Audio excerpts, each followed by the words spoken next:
नमस्कार मित्रांनो. ज्यांची जन्मतारीख 8 ऑगस्टची आहे, त्यांचं संपूर्ण व्यक्तिमत्व नेमकं कशा प्रकारचं असतं? त्याचप्रमाणे येणारं संपूर्ण वर्षही त्यांच्यासाठी कसं असेल, या संदर्भातली चर्चा आपण या व्हिडिओमध्ये करणार आहोत. सुरुवातीला ज्यांची जन्मतारीख 8 ऑगस्टची आहे, त्या सर्वांना मनापासून वाढदिवसाच्या शुभेच्छा. येणारं संपूर्ण वर्ष तुमच्या मनातील सर्व इच्छा, आकांक्षा पूर्तीचं ठरो, हीच आमची सदिच्छा. 8 ऑगस्ट ज्यांची जन्मतारीख आहे, त्यांचं व्यक्तिमत्वाबद्दल सांगायचं झालं, तर यांचं जे व्यक्तिमत्व आहे, हे बरंचसं मॅच्युअर्ड असतं. म्हणजेच यांच्या वयाच्या इतर व्यक्ती ज्या आहेत, त्यांच्या मानाने पाहायचं झालं, तर यांच्यामध्ये जे मॅच्युअर्डनेस असतो, हा चांगला दिसून येतो. अर्थात त्यामागे कारणंसुद्धा तशी असतात. लहानपणापासून किंवा बालपणापासून बऱ्याच प्रकारचे अनुभव त्यांनी घेतलेले असतात आणि अनुभवांती शहाणपण ज्याला आपण म्हणतो, तो भाग यांच्यामध्ये खूप जास्त प्रमाणात दिसून येतो. जगामध्ये जर का टिकून राहायचं असेल, तर नेमकी कोणती गोष्टी महत्त्वाची आहे, तर तो म्हणजे व्यवहार. तर या व्यवहार यांना खूप चांगल्या प्रकारे माहीत असतो. म्हणजे पैसे कुठे, कधी, कसे खर्च करायचे, कशाप्रकारे त्याची गुंतवणूक करायची, या संदर्भातली माहिती यांना खूप चांगल्या प्रकारची असते. अर्थातच याचमुळे यांच्या जीवनात कर्तव्याला अत्यंत महत्त्व असतं आणि कर्तव्यनिष्ठ अशा प्रकारची माणसं असतात. यांच्यावर घरातली जबाबदारीसुद्धा येते. मग ती कुठल्याही नात्यासंबंधी असतील, माता, पिता, भाऊ, बहीण किंवा अन्य कोणी, तर त्यांची जबाबदारी खास करून यांच्या खांद्यावर येते आणि ती त्यांना पूर्णपणे पुढे करावीच लागते.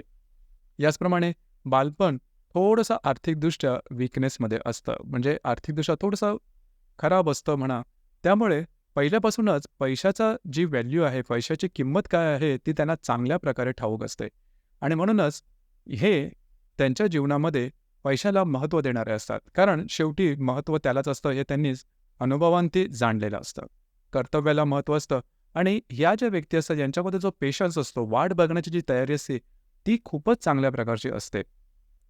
कुठल्याही कामामध्ये धरसोडपणा हा प्रकार यांच्यामध्ये दिसत नाही. एखादं काम समोर आलं, तर त्याचा नीट विचार करून, सांगोपांग विचार करून ते निर्णय घेतात.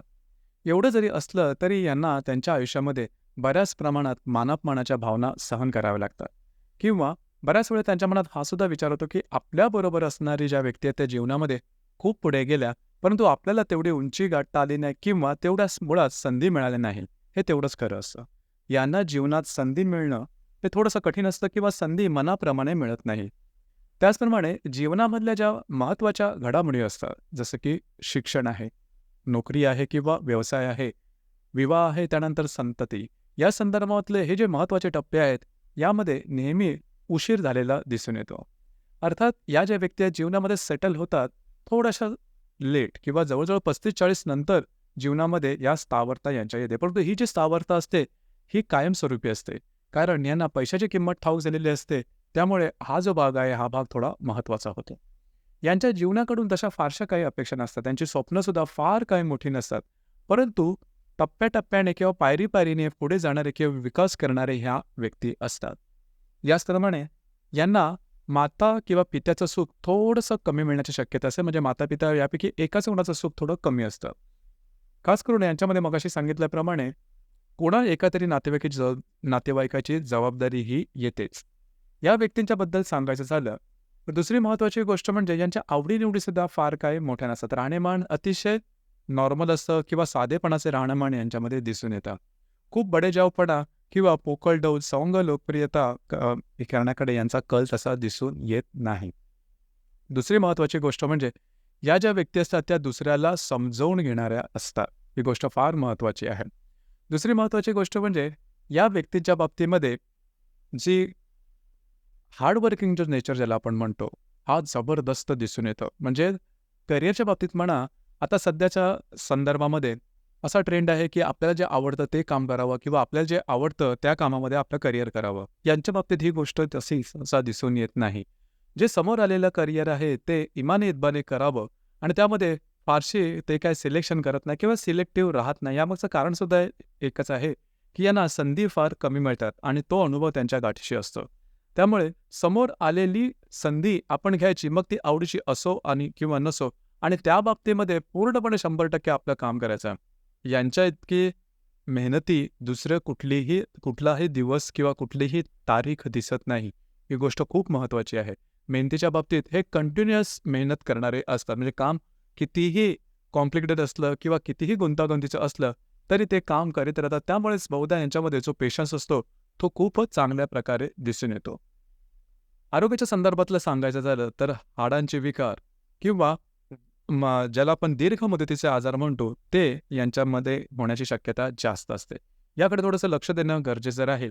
याचप्रमाणे या ज्या व्यक्ती असतात त्यांनी फिटनेसकडे थोडंसं लक्ष देणं आवश्यक राहील. कारण फिटनेसच्या संदर्भात यांना झालेले आजार किंवा व्याधी लवकर बऱ्या होत नाही. येणारं जे वर्ष आहे, हे वर्ष तुमच्यासाठी शुभफलदायी राहील.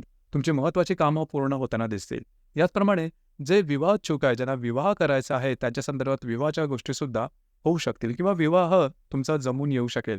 काही तुमचे काम अडकलेले असेल, काही चांगले तुमचे लाभसुद्धा तुम्हाला यावर्षी म्हणजे जवळ-जवळ एप्रिल 2025 पर्यंत मिळतील. पण सगळ्यात महत्त्वाची गोष्ट म्हणजे आरोग्य. या संपूर्ण वर्षामध्ये आरोग्याच्या संदर्भामध्ये थोडंसं लक्ष देणं गरजेचं राहील. आरोग्याच्या संदर्भातले काही त्रास डोकं वर काढण्याची शक्यता जास्त प्रमाणात राहील. एकंदरीतच सांगायचं झालं तर या जन्मतारखेच्या ज्या व्यक्ती आहेत त्यांना त्यांना जीवनामध्ये झगडावं लागतं किंवा झगडून पुढे येणारे असतात आणि जर का त्यांनी हे केलं तर साधारणतः 40-45 पर्यंत या ज्या व्यक्ती आहेत ह्या जीवनामध्ये अगदी व्यवस्थितपणे त्यांना स्थावरता येऊ शकते. तर मित्रांनो, हे होतं 8 ऑगस्ट जन्मतारीख असलेल्या व्यक्तीचं संपूर्ण व्यक्तिमत्व. धन्यवाद.